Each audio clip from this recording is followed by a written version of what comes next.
Ontinyent ha viscut hores angoixoses, sobretot al barri de la Cantereria, on diverses famílies han quedat atrapades i no han pogut ser rescatades fins a meitat del matí.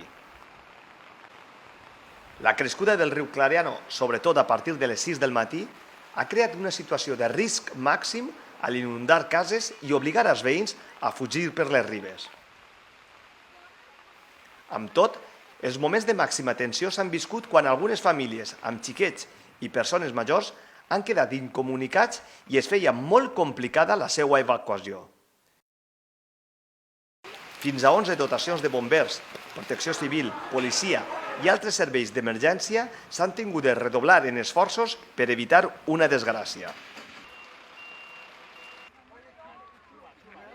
Després d'un episodi de pluges històric, un episodi en el que han caigut en apenes 6 hores més de 300 litros per metre quadrat, el que vol dir que estem davant de l'episodi del que tenim constància més important en 100 anys de recopilació de dades. Diguem-ne que la situació es comença a estar controlada. Nosaltres, la gent que estem a emergència, sempre diem que fins que no escampa el sol en les pluges o quan no desapareix l'incendi, no és una situació controlada. Però diguem-ne que estem molt més millor que estàvem a les 8 del matí.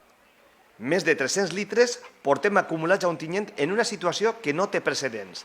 Les inundacions i els desperfectes s'han reproduït per tota la ciutat al llarg del que portem d'una jornada crítica.